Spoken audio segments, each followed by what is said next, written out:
So my name is Erik Derr. I'm a PhD student at CISPA, and today I'm going to present joint work on demystifying the Android application framework.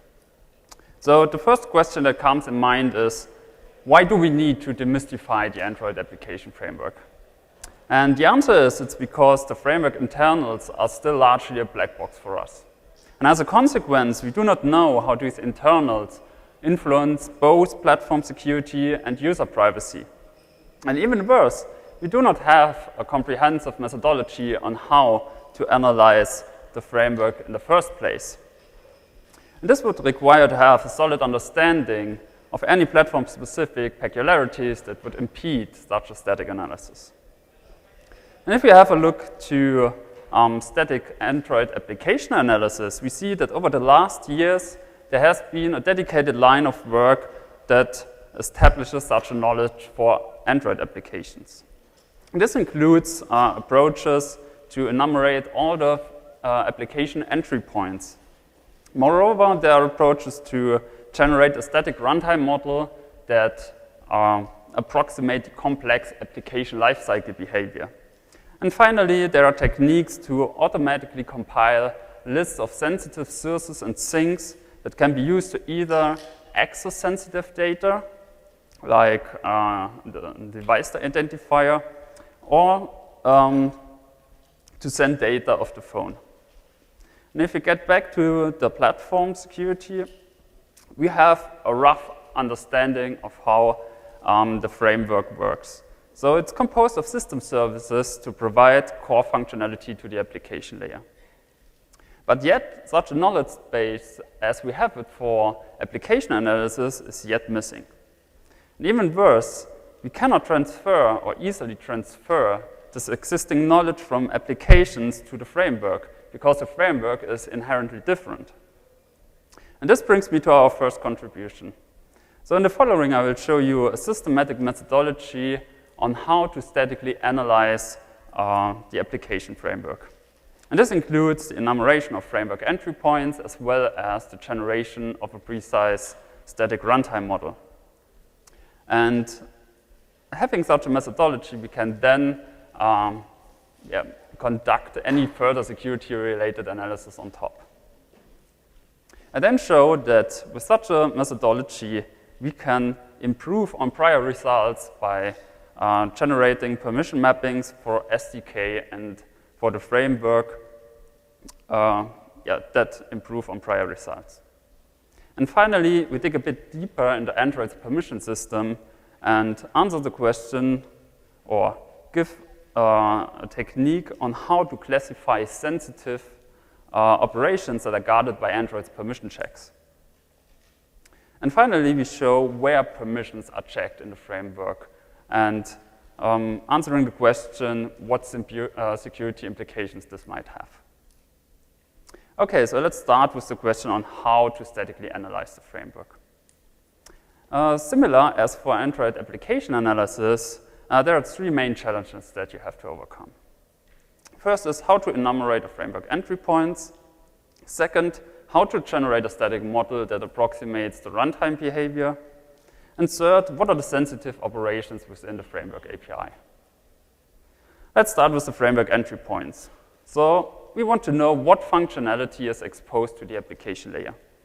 And the key observation is that inter-process communication in Android goes via the binder mechanism. And there is an interface class called iInterface, which is the base interface class for all binder communication. And by conducting a class hierarchy analysis, we can enumerate all the classes that expose functionality to the application layer. By doing this, we first retrieve a list of interface classes, which can be grouped to ADL and non-ADL interface classes, where ADL stands for Android Interface Definition Language.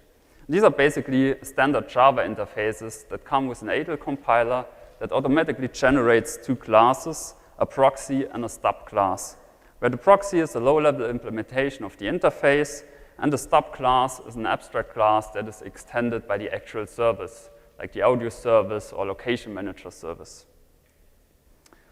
And for each Android version, there are a couple of non-ADL interfaces. These work basically similar, with the exception that instead of having an auto-generated stub class, you have a native class which is extended by services like the Activity Manager service. And the reason is that such services can also be called from native code, and therefore some binder transaction codes need to be hard-coded. Once we have a full list of such classes, we can now easily extract all public methods to enumerate or to compile a list of framework entry points. After having such a list of entry points, the next step is how to build a static runtime model. So we know that framework services follow the principle of separation of duty. And they need to be highly responsive in order to process simultaneous requests from multiple applications.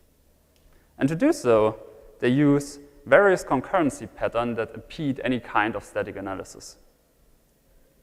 So besides standard Java runnables, there exist three main concurrency patterns in the framework. The first and most prevalent one is the message-based handler class. So in a nutshell, you create a message stating the functionality that you want to execute. You send it to the handler, which then spawns a separate thread in which the functionality is executed. The second pattern is asynchronous channel, which is basically the same, but further allows bidirectional communication. And finally, we have hierarchical state machines, which further introduce states to allow managing more complex scenarios like Wi-Fi connections or Bluetooth connections. And while the handler pattern is also available for application developers, async channel and state machines are exclusive to the framework. And if you want to conduct a precise static analysis, you have to be able to accurately model such concurrency pattern. And that example of the handler will show you what typical challenges you have to face. So many servers have a dedicated handler to process messages in a separated thread. And an example code would look like this. So you have a reference to a handler, which is called mHandler, and the first thing you need to do is to obtain a message stating the message code for the functionality that you want to execute. And then you can send the message to the registered handler, which in this case is a simplified version of the Bluetooth handler. This handler overrides a handle message function, which receives the message, and typically includes a huge switch statement, which covers all the functionality that is exposed by the service. And now, what are the typical challenges? So first, you have to be able to infer the runtime type of the handler instance in order to know the recipient of the message. Second, you need to be able to infer the message code in order to know the functionality that is triggered. And most importantly, you have to be able to add path sensitivity to the switch construct such that you can infer a mapping of message code to the basic block that would have been executed at runtime. Because if you solely rely on a simple reachability analysis, you end up in enumerating all the service functionality, which could end in a lot of false positives. But if you add path sensitivity, you can accurately focus on the execution path that would have been executed at runtime, and therefore your approach would not suffer from a huge over-approximation. Okay, so now after we have seen how to enumerate the framework entry points and how to build a model, the next and last question is, how do we identify sensitive behavior within the framework? The problem is that the concept of sources and sinks, as we know it for application analysis, is no longer applicable here, because the analysis now shifts into the framework. So the question remains, how do we classify sensitive behavior? And a good start is to consider permission checks as guards to sensitive behavior. And to give an informal definition on what we mean by sensitive operations, we say that protected resources are security-critical operations that have a tangible side effect either on the system state, for instance, if you change or add some network connection, or that have a side effect on the use of privacy, for instance, if you retrieve sensitive data. So now we have a rough understanding on what we are looking for, but we do not know exactly how such operations look like. And unfortunately, there's no ground truth so far. So the only thing which you can do is to sit down, have a coffee, and take a deeper look into the Android applications framework code. And that's what we did. So we manually investigated 35 entry points of different services. And based on our expert knowledge, we could then compile a list of sensitive operations. And finally, we ended up in having a huge list of such operations, which are also tailored or specific to the API which we were analyzing. So this diversity of operations forced us to come up with some higher level classification, not on the operation, but on the operation type. And this finally led to the taxonomy of protected resource types. And the first protected resource that I want to introduce are method invocations. More particular, native method invocations as gateway to the device hardware. For instance, if you set some audio settings, or if you want to establish some near-field communication. The second type of resources are broadcast senders that have a side effect on the system. And this side effect strongly depends on the registered receivers, both in the application framework and on the installed applications on the device. The second type are field updates. And during our analysis, we found that this is the most prevalent type of resource types, with a share at about 70%. So whenever you want to change some configurations, this basically boils down to one or more field updates that can be classified as these sensitive operations. Then we have return values. So whenever you have a non-void return value for your framework API, this return value includes more or less sensitive data, for instance, a list of network connections or some error code. And finally, we have throw runtime exceptions, which is the most surprising result in our taxonomy. And we found exactly one case during our manual investigation of throwing runtime exception. And we thought, cool, we found a corner case. But actually, if we apply the taxonomy to the entire code base, we found that by no means this is an outlier. Because across Android versions, we found more than 50 instances of throwing runtime exceptions in the Android source code. And the main reason for this is that Android uses a lot of third-party code, for instance, Bouncy Castle, JZip, or XML pull parser. And most of these libraries throw a runtime exception whenever they get to an inconsistent state. And this leaves Android developers basically with two choices. Either they patch the library to not throw runtime exception, which comes with some additional maintenance effort, or they can just catch the runtime exception and try to recover and get to some consistent state again. And that's actually what the Android developers do. Okay, so now we have seen how to analyze the framework, and now we want to see at the use case of permission analysis if we can indeed improve on prior results. So we revisit Android permission mappings because Android permissions are still a major security mechanism. And they have proven to be a very important tool for app developers and security research for many years. And we compare our results with the state-of-the-art tool pScout, which was proposed at CCS 12. And we compare our results with API 16, which were their latest results available at the time when we conducted our analysis. But before I show the actual results, I want to give you a primer on what are permission mappings. So the basic idea is to have a mapping between framework entry points and a list of required permissions. And we started with the framework entry points, and we conducted a control flow for slicing to eventually reach permission check function calls. And if we found some, we conducted an additional string analysis to infer the actually checked permission. This finally resulted in a mapping of framework entry points like get device identifier function of the phone interface manager that requires the dangerous permission read phone state. And here are the first results for the framework API mapping. So this graph shows the total number of API to permission mappings. And as you can see, there's a huge gap between our tool Explorer and the tool pscout. And the results are even more surprising because pscout only includes normal and dangerous permission, because at the time they focus on permissions that could be requested by app developers. In contrast, we additionally include system and system or signature permissions because we wanted to have a complete list in this regard. But what are the root causes for this huge gap? So first of all, our results, the smaller number is in this case the more accurate number because we introduce less false positives.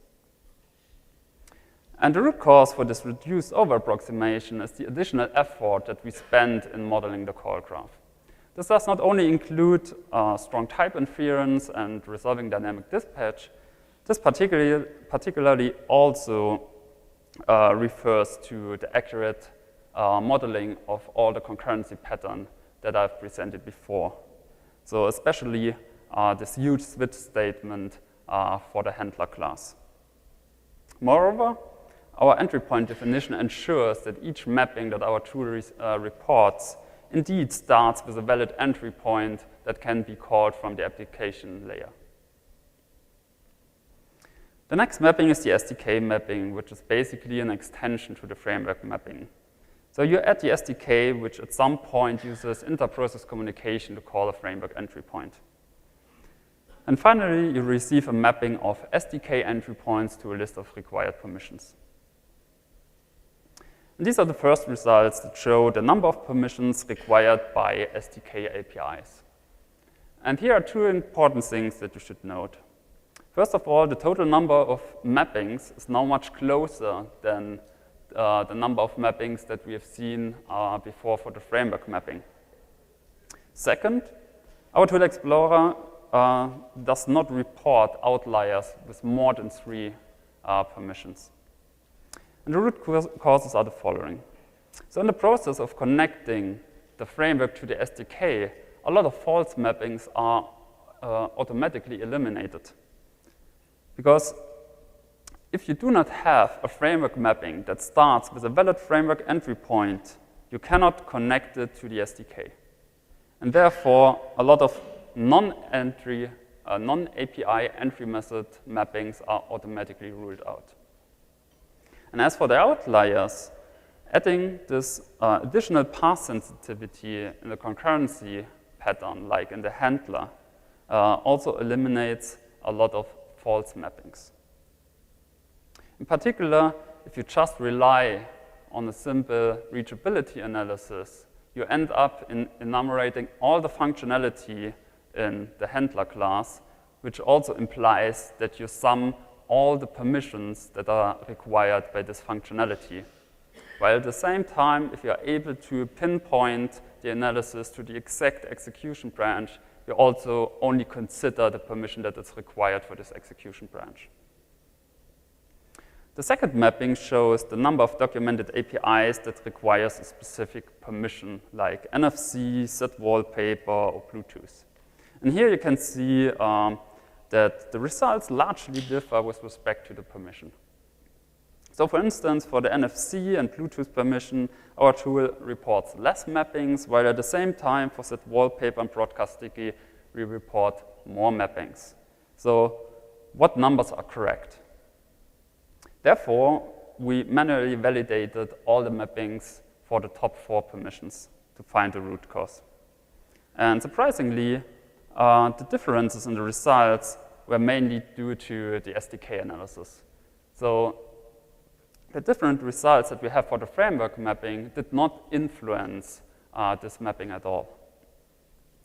And at the example of the set wallpaper permission, I will show you why there are different mappings. So the analysis of the set wallpaper permission mainly refers to analyzing the context class, which is a core class for the application development. And this class is difficult to get right for static analysis because it includes more, or it has more than 100 direct and indirect subclasses. And the context class defines an API to set the wallpaper. And because of that, all the direct and indirect subclasses which are non-abstract inherit those API as well. So you have to get your class hierarchy analysis right to report the correct numbers. And in the process of generating the permission maps, we found that some permissions were checked in more than one location. And we call this aspect permission locality. So we wanted to investigate this a bit deeper. So while the services follow the principle of separation of duty, we want to find out whether the respective permissions follow this principle as well. So we conducted an analysis on several Android versions and found that across API versions, roughly 20% of permissions are checked in more than one class, with exceptional cases that are checked in up to 10 classes. And this aspect equally affected all protection levels. So it did not matter whether it was a normal, a dangerous, or system permission. And we could show that there is a clear trend towards having more checks for a particular permission in more classes in your Android versions. And we measured permission locality in terms of number of distinct classes in which a given permission was checked. And we refer to high permission locality if a permission was checked or enforced at a single location. An example for this would be the set wallpaper permission that was enforced only in the wallpaper manager service. In contrast, the low permission locality is a permission that is enforced in different, possibly unrelated services or classes. An example for this is the dangerous read phone state permission. So here you can see the 4 classes in Android API 16 in which this permission is checked.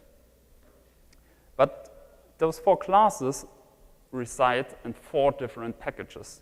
And even worse, one of the class, not even part of the application framework, it's part of the telephony system app, which might or might not be included depending on the device vendor. And if we now check how the results change for a newer Android version, here we can see the results for Android API 22. And there are 2 main differences. So first, the phone subinfo class was renamed to phone subinfo proxy. And another class called subscription controller was added that included 1 or more checks to this permission. But what are the security implications for this? So we have seen that locality statically decreases in newer Android versions. This impedes the overall understanding of Android's permission system. Because whenever you want to know which components of the framework try to access a particular resource, you have to have a proper permission analysis.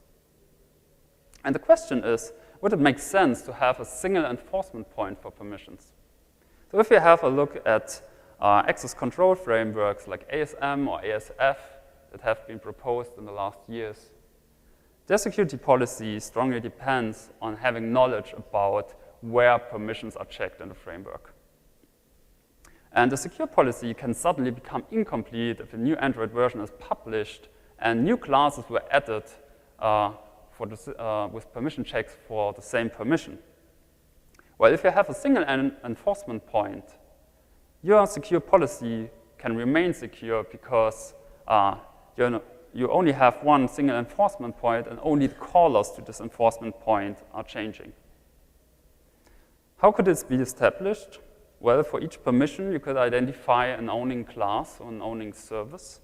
And then you could add a dedicated permission check method, which can then be exposed to the application layer, for instance, via ALE. Okay, so this concludes my talk. To briefly summarize our findings, we have presented a comprehensive and systematic methodology on how to statically analyze the application framework. And this methodology forms a knowledge base on which further security-related analysis can be easily built on top.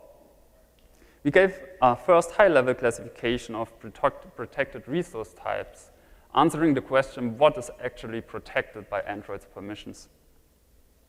Then we revisited permission analysis and showed that our new methodology indeed improved on prior results for SDK and framework permission mappings. Then we introduced a new aspect called permission locality, to improve the overall understanding of Android's permission system. And finally, check out our project website, explorer.org, to find all the results and, of course, the new permission maps. With that, thank you for your attention.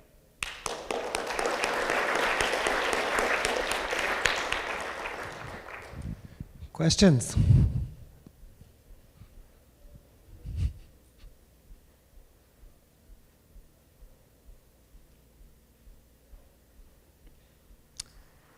So while people are considering, so I'm curious in the paper you discuss that one of the things you don't deal with is intents, which is effectively a message system.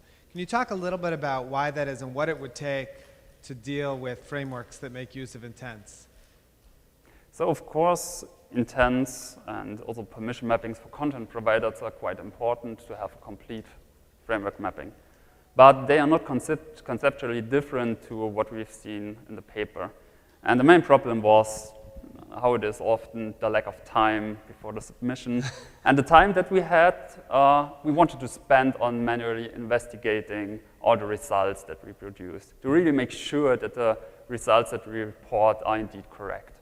So if time permits, we will, of course, implement mappings for intents content providers. And once we have the results, we will update our website accordingly. Okay, and I want to thank you very much for actually making that effort to make the data available to the public. I think that is a standard that we should try to hold ourselves to as a community so that people can build directly off of the results. Any other questions from the audience? No, so with that, let's thank our speaker one last time. Thank you.